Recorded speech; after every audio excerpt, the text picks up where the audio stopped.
Hi friends, welcome to my channel, and this is Windows Server 2019 training tutorial, and this is number 21 video in this series.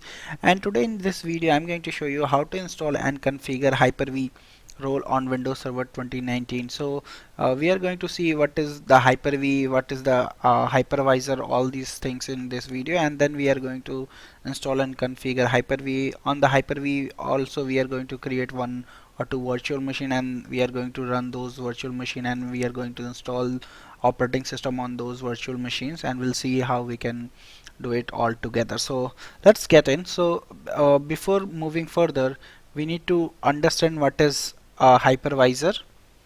So you can see in my environment, in our lab environment, we are going to use type 1 hypervisor, which is here, because basically you can understand what is type 1 and type 2 hypervisor. So type 1 hypervisor is a hypervisor which is directly going to on the hardware. We are directly going to install the hypervisor.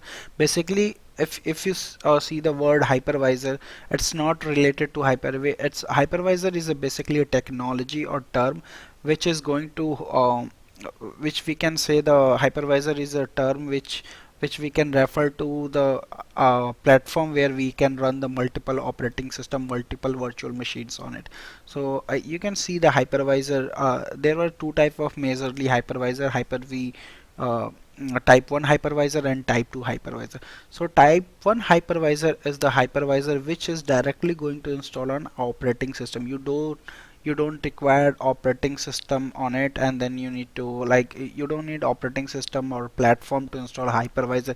You can directly install the hypervisor operating system on the your hardware. Like, you have a one blade server or the rack server, and you can directly install a Hyper-V server or VMware ESXi server. That is going to be type 1 hypervisor. So type 1 hypervisor is the type of hypervisor which does not require OS platform to install and configure.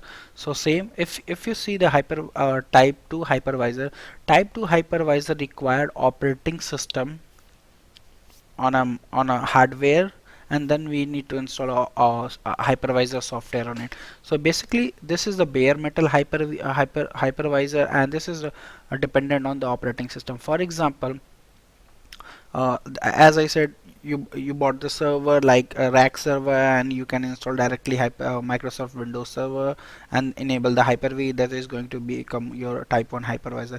And if you bought the server and you can directly install VMware ESXi server, that is going to be your type 1 hypervisor. But if you bought a hardware, and then you are going to install a Windows operating system like Windows 10 or Windows 8 or Windows Server 2012, 2016, anything, and then you are going to install an operating system on it, and then you are going to install a hypervisor applications. These type 2 hypervisor is basically going to come in, you can say, the application package. So like VMware Workstation, which I am currently using here, you can say, here you can see I'm using the VMware Workstation 15 Pro. So this is going to be our hypervisor, type 2 hypervisor. And then I have my physical machine. On my physical machine, I have running Windows Server 2016, and then I have installed VMware Workstation, and then I am creating two virtual machines. So this is going to be a type 2 hypervisor. So basically type 1 hypervisor does not require operating system or host platform or operating system platform to run, and type 2 hypervisor require operating system platform to install and run on it.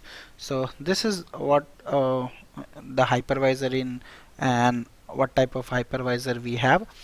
So in this scenario we have two virtual server on which we are going to perform this activity, installation and configuration of Hyper-V. So the first machine is Win2K19 DC01, which is my Active Directory server. If you go here, you can see this is my Win2K19 server DC01. This is my Active Directory server, and my Active Directory and DNS role is running on this machine. So the second machine is my Hyper-V server, which is going to be installed and enable we are going to install and enable HyperV Server. So this is going to be Win2K19 HV01. So because currently you can see this machine is bare, I have not configured anything, I have not renamed or joined this machine in domain. So let's do this task first. Configure the IP address, rename this server, and join this machine in domain. So let's start. So what I'm going to do, I'm going to configure IP address first. So I'm on HV01. Going to configure IP address. Going to enable disable v6 first, and the IP address will be 192.168.0.202, and then gateway is going to be 192.168.0.1, and DNS is going to be my primary domain controller IP address, and then alternate is going to be my router address. So we have configured the IP address, and now we are good to go and join this machine in domain. So first we need to rename this machine Win2K19 HV01, and I'm going to put in domain. So Victor infosol dot local,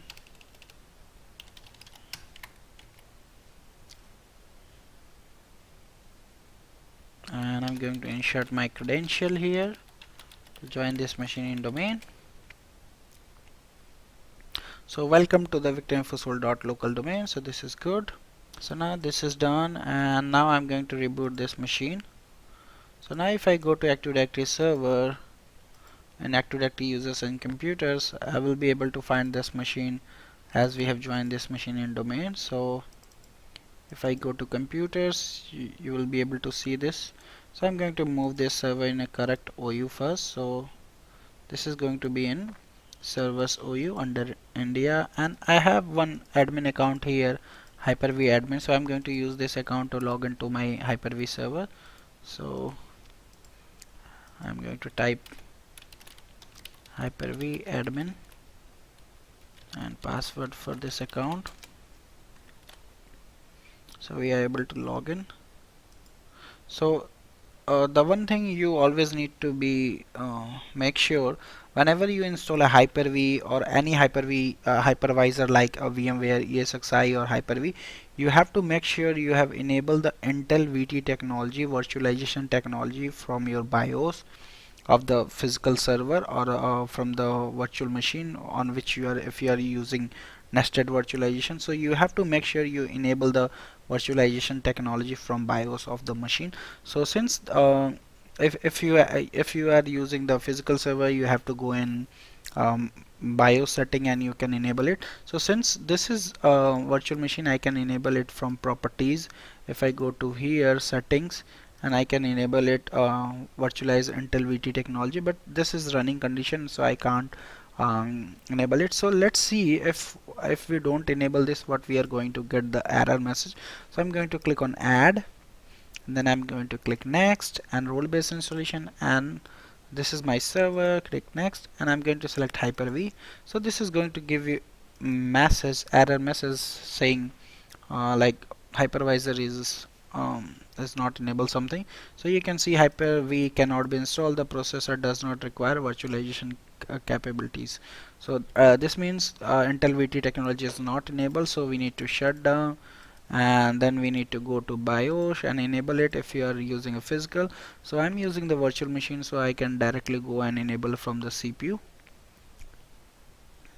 So just give it some time, then we can go ahead and enable this. So now machine is shut down, and edit settings, and here from here I can enable it Intel VT. I'm going to extend the memory also for this machine. I'm going to set 32 gig. So this is good now, and click OK. Now let's power on this machine and we'll see. So this is very important. You have to make sure you have enable the Intel VT technology from BIOS, or the virtualization technology from BIOS, before installing Hyper-V role. So now we are good. I guess we can go ahead and install Hyper-V now. So hit Ctrl Del and log into this machine.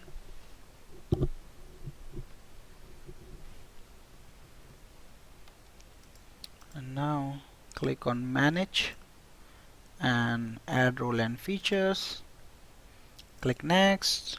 Role based installation, click next, and this is going to be installed HyperV 01. So good, and select the HyperV role. So it's going to ask you to install a HyperV management tool. So go ahead, and it's going to install a module of PowerShell also. So this is good. Now you will be able to see we are able to click next. So this means it's check the processor compatibility, and it's found everything is looking good. So click next, and this is what you have to create and all. So I'm going to leave everything default now, and once the installation done, I'm going to create a virtual switch and everything manually. So this is migration, VM migration, so I'm not going to enable this for now. Later on we are going to do this in next videos. So click next, and default storage for virtual machine also we are going to check post installation. So click next, and this is done. What it's going to install a Hyper-V role, and it's going to install few management administration tools also. So restart the destination computers automatically, so yes, and click install. And now installation is going to be happen, and this is going to reboot twice you know during the installation of Hyper-V, so we have to monitor it. So since, as I said, this is going to be a Hyper-V's type 1 hypervisor, so as you say, as you can see, I'm installing the Hyper-V role on this server, which is 2019. So basically what is going to be, as I said, it does not require OS platform. So when we enable the Hyper-V role on the server itself, the virtual machine which is running on a physical server, it's going to become its first primary virtual machine. So it means after a post reboot, post installation of Hyper-V role, the operating system which is installed on this physical machine, it's going to be come first virtual machine of this hypervisor of this Hyper-V server. So this is how Microsoft say about the booting the Hyper-V. So now you can see it's going to reboot, and it's going to reboot twice during the installation and configuration of Hyper-V automatically. So we have to wait something, because the first time it's going to take the effect of installation, and second time it's going to make this machine um, basically first primary virtual machine of this Hyper-V host. So now you can see it's again, after 83% completing, it's again rebooting, and now this is going to be a final reboot, and post this reboot we are able to get into the server, and we'll able to see the Hyper-V role is going to be installed successfully. So now it's booting final time. So we are good to go in.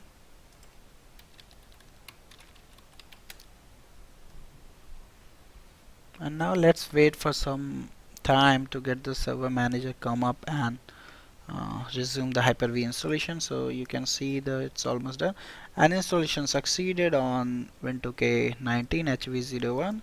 And now let's wait for server manager to load everything, then we are able to see the Hyper-V role here.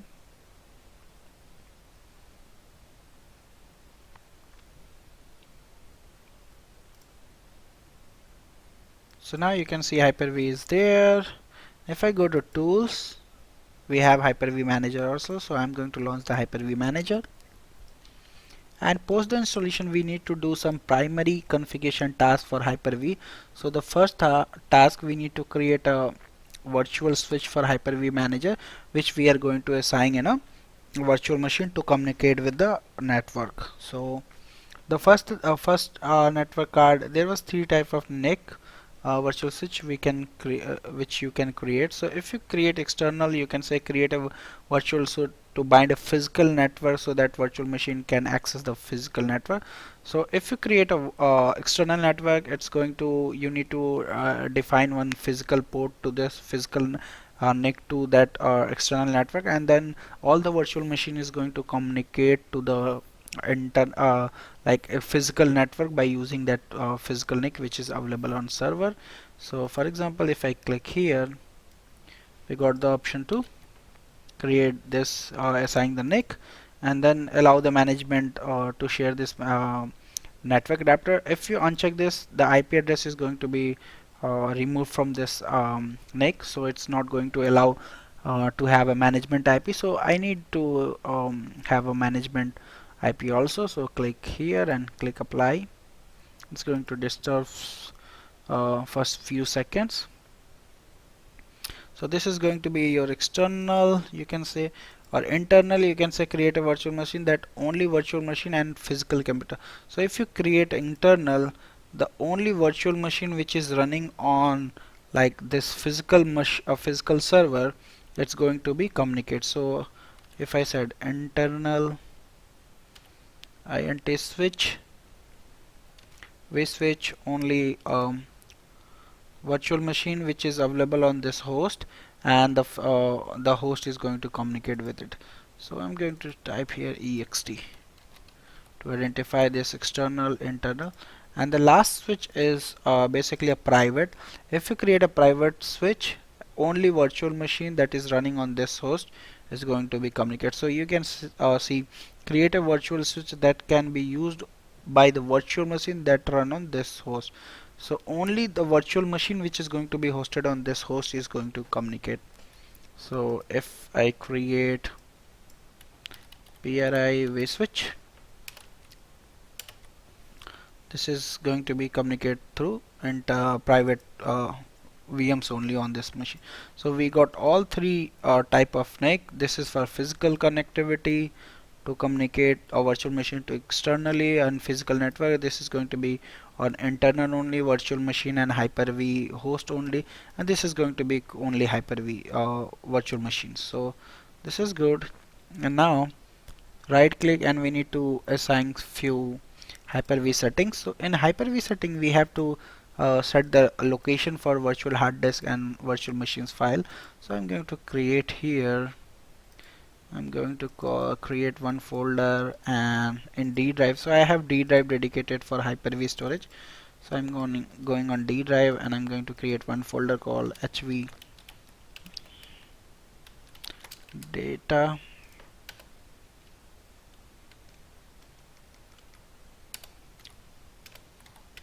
And under the HV data I'm going to create virtual hard disk. So this is good, and now I'm going to give this path to my virtual hard disk, and I'm going to give this path HV data to my virtual machine. So it's going to save the virtual machine here under the folder called virtual machines, and this is going to be save virtual hard disk. So now this is good, and now we are good to go ahead and create one virtual machine. So I'm going to create a new virtual machine and click right button on the Hyper-V host and new virtual machine and click next, and I'm going to type here win2k16. So we have two ISO here in my ISO folder. So you can see in D drive we got 2016 and 2019 ISO. So I'm going to call it win2k16. Click next, and you can see the storage path is automatically going to pick for a DHV data. And generation, so I'm going to create a generation 2 virtual machine which is going to be UEFI based firmware. So click next, and RAM, how much RAM you want to assign. So I'm going to give it 4 gig. Click next, and to which network you want to communicate with. So I'm going to set external NIC VNIC and click next. And size of the disk, so I'm going to create 161 61 gig, and you can see the location of virtual disk. So click next, and the ISO image to install the operating system if we wish, otherwise you can install later on also. So I'm going to install operating system right now. So click next, and everything is looking good now. You can see the name, generation, hard memory size, a network which is attached to hard disk, and this is going to be your operating system will be installed from this ISO. So click on finish, Now right click, go to setting, and you can see all the settings also here. So I'm going to increase the processor for now and apply, and now click OK. And now I'm going to power on this machine and going to install operating system on it. So you can see we got this machine booted. So now, in same way, you can go ahead and create new virtual machine and like call it. We got this screen, so I'm going to click next. So virtual machine installation is going to be all same. So Win2K19, click next, generation 2, and I'm going to use 4096. Click next, and going to be external network. Click next. This is going to be 61 gig. Click next, and I'm going to set the operating system 2016 standard desktop experience. Click next, and I accept the license terms. Click next, custom Windows only, and this is going to be a hard drive, and click next to begin the installation. And now I'm going to mount here to 2019 installation media, and click next. Click on finish, and going to change the processor for this machine, going to make it like 4 processor. Apply. Now I'm going to power and connect and power on this machine and start the installation.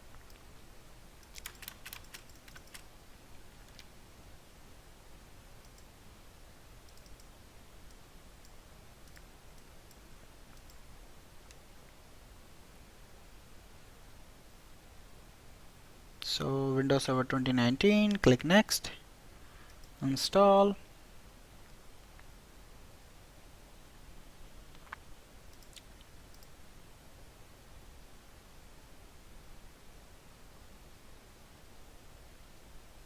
So now I'm going to select here Windows 2019 standard desktop experience and click next. So I accept the license terms, click next, and install Windows and select the hard drive, which is here, and click next.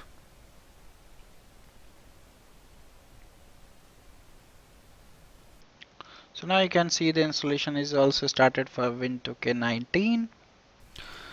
So this is all about how to install and configure Hyper-V on Windows Server 2019. So thank you for watching, and please subscribe me for more videos. And if you have any query, any question related to this video, you can always post them in my given mail IDs. Thank you once again. Bye bye.